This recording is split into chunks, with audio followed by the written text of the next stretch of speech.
კულტურის მინისტრმა ვაშნარის ნაქალაქარის მიმდინარე არქეოლოგიური გათხრები მოინახულა და ძეგლის მდგომარეობას გაეცნო. ვაშნარის ექსპედიციას არქეოლოგი ბაჟა სადრაძე უძღვება და მასში მონაწილეობენ საქართველოს ტექნიკური უნივერსიტეტის არქეოლოგიის ფაკულტეტის სხვადასხვა საფეხურის სტუდენტები.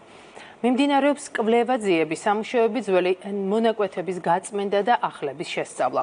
არქეოლოგებთან შეხვედრისას საუბარი შეეხო მომავალ საჭიროებებს, უკვე გათხრილი მასალის კონსერვაციას და ასევე შენახვის საკითხებს.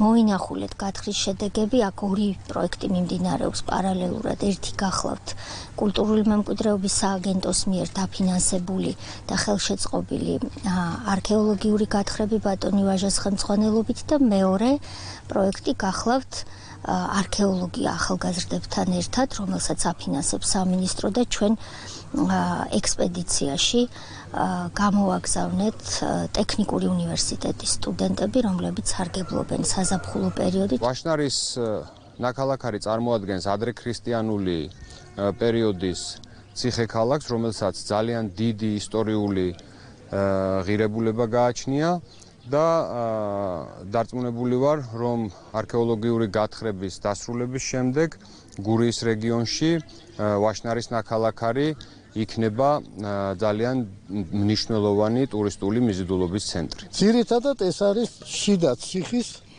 ძეგლები და ვცდილობთ შევისწავლოთ ინფრასტრუქტურა ბაზილიკის, მარტირიუმისა და სასიმაგრო სისტემისა და კოშკების გარდა აქ როგორც ჩანს არსებობს სხვა ტიპის ნაგებობები, რომელთა შესწავლა აუცილებელია. ძალიან საინტერესო ძეგლი არის და ძალიან გვიხარია, რომ ჩვენ შევძლებთ აქ მონაწილეობის მიღება და პრაქტიკული და თეორიული ცოდნის მიღება.